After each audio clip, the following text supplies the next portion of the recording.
Isang babae ang patay matapos mahulog sa isang bangin sa Mount Batulao sa Nasugbu, Batangas. Ayon mismo sa ama ng biktima, first-time hiker daw ang anak at wala pa siyang kasamang guide nang mangyari ang aksidente. Balitang hatid ni Dante Perelio. Di sukat akalain ni Rolando na sa ganitong tagpo niya muling masisilayan ng anak na si Diana.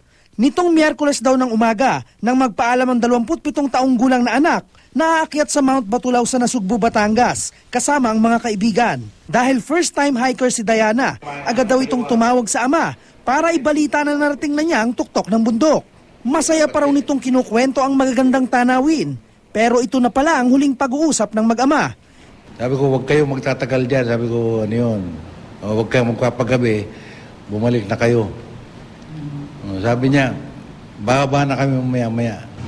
Sa investigasyon ng Nasugbu Pulis, wala raw kasamang guide ang grupo nila Diana. Pababa na raw ang mga ito ng bundok nang madula si Diana at mawala ng balanse. Dahilan para mahulog ito sa may 250 talampakang lalim na bangin. Agad namatay si Diana matapos tumama ang ulo sa batuhan. Wala akong alam sa grupo nila na ano yung sanay sa ganyan. Yung lakad nila parang katuwaan lang. Biglaan, nagkayayaan. The following day, nag-pack up, saka lumakad. Walang plano. Ayon sa isang mountaineer at travel guide, mahalaga ang wastong preparasyon para sa mga gustong sumubok umakyat ng bundok.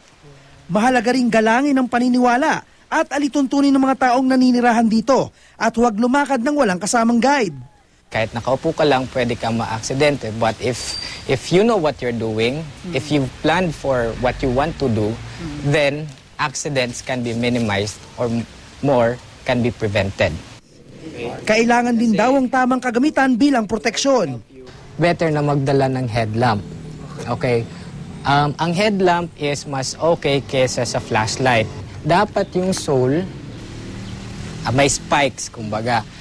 Yun yung importante sa sapatos. Ang trekking pole is necessary, lalo na pagpababa ka, kasi it supports your knees. Okay, it supports your knees. At the same time, it could help you provide balance. Sa mga beginners, rule of thumb yun na dapat yung shoulder harness is 2. Okay? So, ibig sabihin, pag isa lang, mga sling bags, hindi yung pwede para sa bundok. Kasi ang hindi yung makakatulong sa sa weight, pag isa lang, wala ding balanse. Tapos pwede din mag-cause ng aksidente yun. Importante rin magsuot ng bonnet, gloves, sweatshirt at jacket pangontra sa lamig. Huwag din daw kalimutan magdala ng first aid kit. Madaming pwedeng puntahan sa Pilipinas.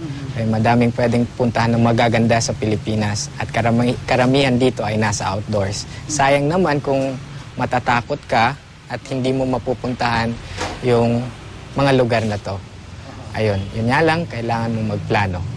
Walang makakaalam kung kailan mangyayari ang aksidente, pero maaari naman daw itong maiwasan. Dante Perelio, GMA News.